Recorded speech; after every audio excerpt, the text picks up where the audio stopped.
Assalamu alaikum wa rahmatullahi wa barakatuh. Today we have a special guest. A guest that has an amazing story. She was captured by the Taliban. Later she was released. And later she became Muslim. Amazing story. Today we have with us Sister Yvonne Ridley. Sister, welcome to the show. Thank you very much. Salam alaikum. Alaikum assalam wa rahmatullahi wa barakatuh. Sister, you have an amazing story. Tell us, you were captured by the Taliban. Later you were released. And later you became Muslim. Tell us your story. It is an unusual story. I was working as the chief reporter of the Sunday Express newspaper in London and was sent to Pakistan following the events of 9/11. And I was with about 3,000 other journalists recording the build-up to the war. When I thought, I needed to get a special story that nobody else had gone for. And so I decided to sneak into Afghanistan and do a special report on what life was like under the Taliban. And talking about it in the cold light of day, it sounds like a crazy thing to do, but it seemed a reasonable mission to go on. And I put on the all-enveloping blue burqa, and with two guides I sneaked into Afghanistan, worked there for a couple of days and then headed back. And as I was heading back, I was rumbled by the Taliban. I fell off a donkey, actually. And the one piece of equipment that I'd taken in, a camera, was seen, and it all led to a series of situations, and I was arrested. Held for 10 days, firstly in Jalalabad and then in Kabul. And I was released on humanitarian grounds, and after I returned to London, I had made a promise to my captors. I said, if you let me go, I promise I'll read your holy book, I'll study Islam. And that's exactly what I did when I got back to London. Partly because I'd made a promise, but partly because I realised in those 10 days observing the Taliban that their faith was a way of life. It was the way they ate, slept, breathed, behaved. Everything they did was within an Islamic context. And I thought, well, if all Muslims are like this, then how can I report with any authority in the Muslim world if I know nothing about this faith? And so I began to study Islam. People said that I made a great leap of faith when I converted 2 years later. But I was already a practicing Christian. I went to church maybe twice a month, which in Britain is bordering on fanaticism. But, I was praying to the same God, just a different methodology. And after 2 years of studying Islam, it felt right for me to make that change. And so there was no great leap of faith, still praying to the same God. What there was a big change of lifestyle. And I have to say, for anyone looking at me at the moment, they'll be thinking, well, why is she covered in black? Black is my favourite colour, and my little black dress is now a big black dress. Okay. So, that's, if people are wondering why, that explains that. And I haven't looked back. I'd led not a bad life before, but since I've become a Muslim, I feel as I'm more fulfilled and leading a more meaningful life. And putting on a hijab doesn't mean that you stop doing things. In fact, far from it. I've been into war zones, I've been shot at, I've been on a boat to break the siege of Gaza. People Yes. think that the Palestinian siege has been going on for 2 or 3 years. When we got through past 3 Israeli gunboats and we actually got into Gaza, we were the first boat there in more than 40 years. So that's, Amazing. Yeah. that's how long the siege has been going for. After that, I took part in a Viva Palestina convoy, and we were the first convoy to go across North Africa and into Gaza that way as well. So I've done some exciting, adventurous things. If my life hasn't ended with Islam, it's suddenly propelled me into areas that I would never have imagined going. It's been really exciting.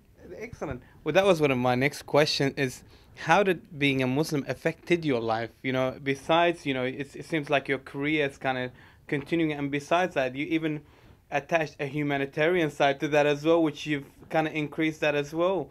How about your personal life on a day-to-day lives? How has you being a Muslim affected your life? Well, on a personal level, I married an Algerian about 6, 7 years ago, and we live on a farm in Scotland. And we've both become beekeepers. We're both master beekeepers now. Excellent. Which again, there's quite a lot of Islamic context with beekeeping and honey. Uh, and we're raising chickens and turkeys and geese, and we did have some sheep, but I find sheep are very subversive.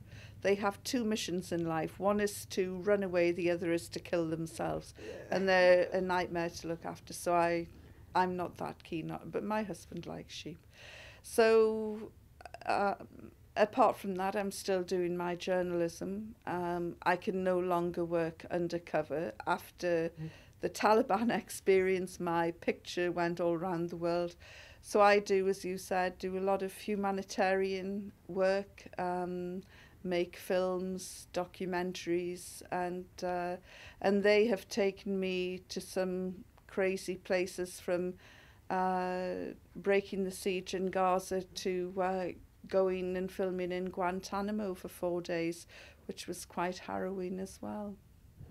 Lots of amazing stories, not just one. We were expecting one, but there's a lot more to it, so that we probably wouldn't be able to cover it right now. One of the things that we hear, a lot of people see a different view of the Muslim woman, especially non-Muslims looking at the Muslims covering up. Some even consider them being oppressed. What's your view on that? Well, as I say, I've never led such an adventurous life since I put on a hijab. Far from closing doors and closing options, doors have flung open, and I've done some really diverse things. I do speak to a lot of sisters, and they'll say, where do you get your inspiration from? And I go right back at them and say, you. Because the brand of sisterhood in Islam is so much more stronger and more radical in many ways than Western feminism, and it makes the sisterhood in Western feminism pale into insignificance.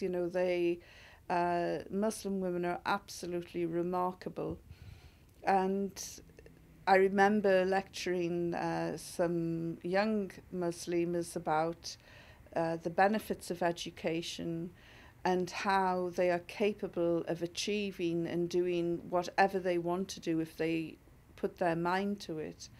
And then one sister said to me, which university did you go to? And I said, it's my biggest regret that I didn't go to university. I went straight into newspapers from school as an 18-year-old. And, unfortunately, I've left it too late. And she said, why? You said there's nothing that we can't do. And I thought, actually, she's right. And last year I graduated with an MA in Modern War Studies. Alhamdulillah. Very good. So, and now I'm doing a PhD. So, the sisters have taught me that you can achieve whatever you want to achieve if you really put your mind to it. And I think it's obviously the same for brothers as well. Of course, yes. But we are half the ummah and we gave birth to the other half. Yes. So I think that, Yeah, you know. you get that advantage, yeah, which is great.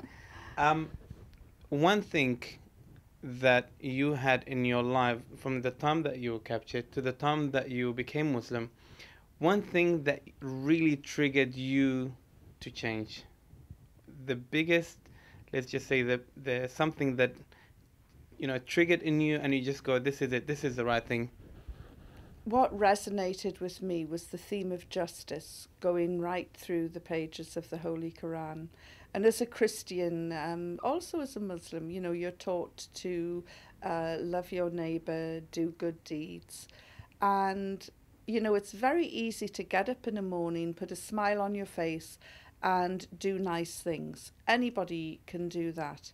But what really resonated with me was the theme of giving justice in equal measure to your friends, family, and to your enemy. This equality and justice coming together. And that really impressed me, and it was the probably one of the main triggers to embracing Islam. And the other thing that I would say, because I know you've got non-Muslim viewers as well, is if the Quran looks a bit daunting,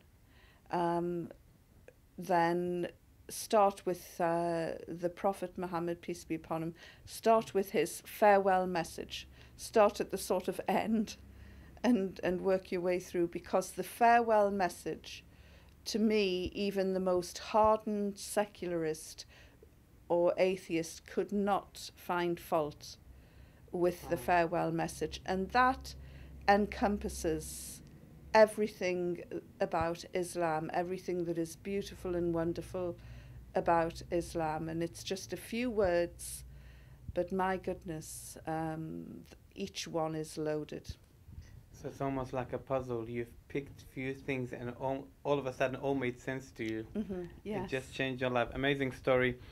I do thank you, and we know you are tired from traveling here and there, and we had to get you to spend some time with you. So thank you for being with us, and inshallah you enjoy the rest of your journey in Australia. Well, thank you very much for giving me this opportunity to come onto your TV station, and Ramadan Kareem to everyone out there. Ramadan Barak. Thank you. Assalamu alaikum.